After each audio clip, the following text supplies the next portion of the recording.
Bristol Scout B, C, and D. The Bristol Scouts that were quite widely used by the Royal Flying Corps and the Royal Naval Air Service in the early years of the war were descended from a delightful little sporting single-seat biplane that had been designed at the end of 1913 by Frank Barnwell. It was his first original design to be built by the British and Colonial Airplane Company Limited. When displayed at the 5th Aero Show, held in Olympia in March 1914, the Bristol created a minor sensation. Even at that early date, when no military application of the aircraft had been considered, it was referred to as the Bristol Scout. It had already attained a speed of 95 miles per hour in its early trial flights, for which it was flown by Harry Bustede. In April 1914, the original 22-foot wings were replaced by surfaces of greater span, 24 feet 7 inches, and chord. A larger rudder was also fitted, and the 80-horsepower Gnome engine was given a more conventional cowling with a circular frontal aperture. The Bristol was entered for the 1914 Aerial Derby, but did not participate owing to poor visibility. Shortly afterwards, it was bought by Lord Carberry, who fitted an 80-horsepower Larone in place of the Gnome. His ownership of the Bristol was brief.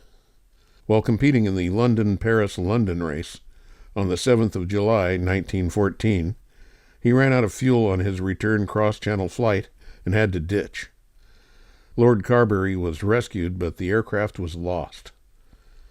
2 further aircraft that were under construction in the summer of 1914 were taken over by the Royal Flying Corps as numbers 644 and 648 when they were completed. By then, Europe was at war. These 2 aircraft had the 80-horsepower Gnome engine in the circular cowling of peculiar shape. Underwing skids were fitted to the lower mainplane, and flying wires were duplicated. Both Scouts went to France in September 1914, one to No. 3 Squadron, the other to No. 5 Squadron. The former unit armed its Bristol with 2 rifles, one on each side of the fuselage, firing at an outward angle to clear the air screw. No. 5 Squadron fitted 1 rifle, 1 pistol, and 5 rifle grenades. Within the limits of aerial warfare, at the time, the 2 Bristol Scouts were successful.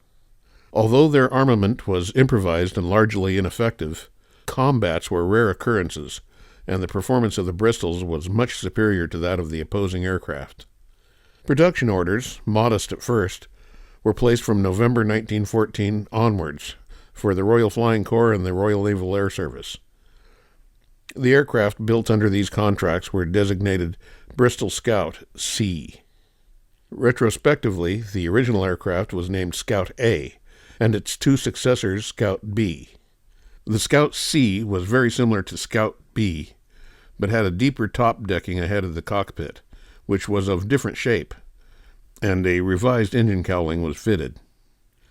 The disposition of the plywood and aluminum coverings of parts of the fuselage of the Scout C also differed from that of the Scouts A and B.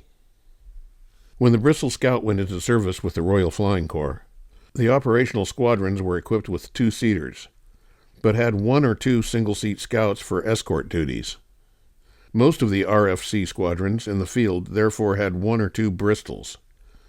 On the Bristol Scout of No. 6 Squadron, No. 1611, Captain L.G. Hawker fought the action that won him the Victoria Cross. In the course of a single patrol on July 25, 1915, he attacked 3 separate German 2-seaters, shooting down 2 of them. With the RFC, Bristols continued to be used in this manner until the Battle of the Somme. Although the Bristol Scout was the first British aircraft to go to France, equipped with a synchronized machine gun on March 25, 1916, no serious attempt to give the Bristol effective armament was ever made. A few examples had a synchronized Vickers gun, but the majority had makeshift arrangements of Lewis guns, rifles, or carbines. The Royal Naval Air Service employed its Bristol Scouts as anti-Zeppelin aircraft, mainly from land stations in the UK, such as Chingford, Dover, Eastchurch, Great Yarmouth, Port Victoria, and Redcar. It also sent its Bristols to sea in the hope of intercepting enemy airships. On 3rd November 1915, the Scout C, number 1255, took off from the flying deck of the small carrier HMS Vindex.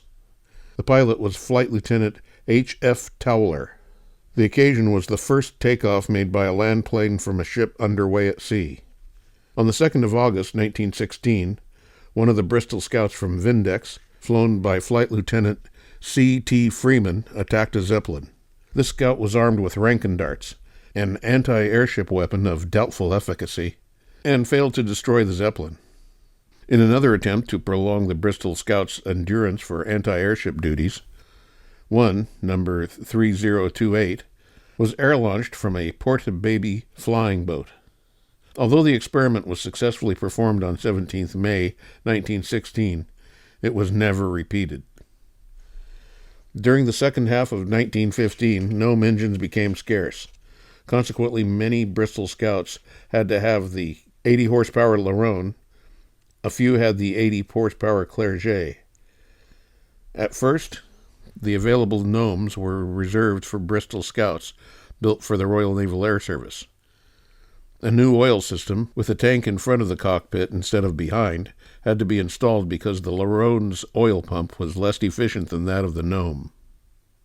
The production aircraft that had this modification were designated Bristol Scout D. Deliveries, starting at number 5554, began in February 1916. Most of those delivered to the RFC ultimately had the 80-horsepower Larone, but the 100-horsepower Montesipape was specified for the 50 machines ordered for the Royal Naval Air Service. It seems likely that some of the RNAS Scouts had other engines, but the final RNAS batch of 30, only the first 10 had the Montesipape. The remainder had the 80-horsepower Gnome. Scouts D of the first batch retained the wings and rigging of the Scout C, but most of the later aircraft had shorter ailerons and an increased dihedral. Their underwing skids were further outboard, and their rudders were further enlarged. Bristol Scouts saw service in the Aegean with the No. 2 Wing of the Royal Naval Air Service, and in Palestine with the Royal Flying Corps. Squadrons No. 14, 67, Australian, and 111. 32 were sent to RFC units in the Middle East, but the majority were used for training purposes. Armament varied considerably, especially on the RNAS Bristols, some of which had fixed Lewis guns firing straight ahead without synchronizing gear of any kind. Pierced air screws that were still usable were plugged and taped. The shape of the center section varied somewhat. A cutout of some kind was usually made if an overwing Lewis gun was fitted. In the last production batches of the Scout D, it was standardized as a V-shaped notch. Various experimental installations of engines and armament were made with Bristol Scouts. At least 3 had the 110-horsepower Clerget engine with large spinners. Of these, number 5555 acted as a flying test bed for the engine installation for the Bristol M1A monoplane, having the engine that had previously been fitted to one of the S2A two-seat Scouts. Lieutenant Frank Courtney flew a Scout D that had been fitted with the 110-horsepower Larone and a large spinner of the Morane-Saulnier monoplane. This was an unofficial modification. The dwindling number of Bristol Scouts were used for training purposes long after they were withdrawn from operational use.